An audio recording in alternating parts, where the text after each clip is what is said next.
Bom dia, gente. Paz a todos. Sintam-se todos abraçados. Nessa manhã de quinta-feira, dia 10 de setembro de 2020, nós vamos dar prosseguimento à nossa dose diária de amor, esperança e caridade. O intitulado da manhã de hoje é O Segundo Evangelista. Ele era sobrinho de Barnabé, o discípulo de Pedro. Sua mãe chamava-se Maria Marcos, cuja casa se havia tornado o ponto predileto dos irmãos mais dedicados ao Evangelho em Jerusalém. Ela era uma das seguidoras de Jesus, mais desassombradas e generosas. A palestra de Saulo a impressionou e ela confidenciou ao irmão Barnabé seu grande sonho. Queria que seu filho, ainda muito jovem, fosse um seguidor de Jesus. Consultado, o rapaz se disse preparado para os labores do Evangelho.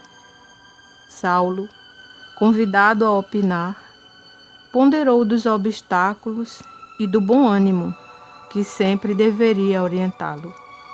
Barnabé falou sobre o espírito de sacrifício pela missão e sobre as disciplinas indispensáveis.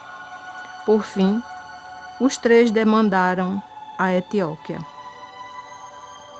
Encantado com as paisagens, João Marcos realizou a viagem. Foi nesse mesmo percurso que Barnabé e Saulo programaram a primeira jornada apostólica.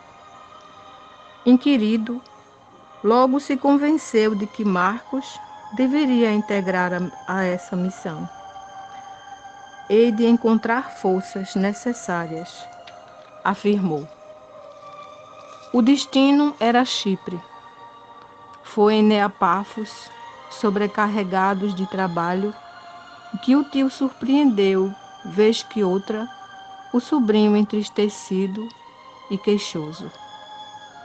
Conformava-se ante o entusiasmo de Saulo, mas sua contrariedade era evidente. Desejava servir a Jesus, mas sem distanciar-se das tradições do berço, convencido pelo verbo de Paulo, chegaram a Atália. Quando a missão pretende ir além da Panfilha, as forças de João Marcos não mais suportam e ele decide regressar a Jerusalém. Envergonhado, embora, ele afirma que procurará trabalhar e servir a Deus com toda a sua alma. Verdadeiramente, dedicou-se ao trabalho do Cristo. É descrito como um homem do povo que conhece a língua grega. A pedido da comunidade romana, é que Marcos reduz a escrito o que ouviu do apóstolo Pedro. O seu evangelho é escrito em grego e era dirigido aos cristãos de origem não judaica. Marcos, que tinha sido intérprete de Pedro, escreveu exatamente tudo aquilo que se lembrava sobre o que o Senhor dissera ou fizera, mas sem respeitar a devida ordem. Pedro ministrava o seu ensino conforme as necessidades, sem estar a atender a qualquer ordem, e por isso Marcos se limitava a escrever o que ouvia. O seu cuidado era nada omitir e não dizer senão a verdade. É tido como o fundador da Igreja de Alexandria, isto é, do primeiro núcleo cristão daquela importante cidade do mundo antigo. Foi martirizado no Egito, provavelmente pelo ano de 67, pois também no Egito houve grandes e terríveis perseguições contra os cristãos. Seu evangelho é dividido em 4 partes, contendo 16 capítulos. Inicia com a pregação de João Batista, depois o ministério de Jesus na Galileia. Na segunda parte, descreve as origens de Jesus a Tiro, as viagens de Jesus a Tiro, Sidom, Decápolis, Betsaida, Cesareia de Filipe e o retorno à Galileia.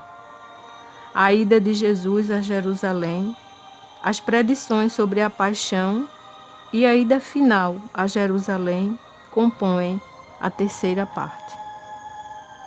A quarta parte descreve o ministério em Jerusalém, a paixão e a ressurreição do Mestre Jesus. Ivone do Amaral Pereira, ao tecer considerações a respeito de João Marcos, qualifica-o como uma doce personagem dos primeiros dias do cristianismo, cuja obra a auxiliava e esclarecia em horas de meditação e trabalho. Bem, como nós podemos ver nesta reflexão, nós vimos que João Marcos, ou Marcos, ele encontrou sua vocação de servir a Deus. Assim como todos nós, né? Todos temos sempre algo bom para dar. O importante é servir como nós, dando a melhor parte que nós temos, que todos nós temos, com certeza. Que Jesus nos abençoe a todos, muita paz.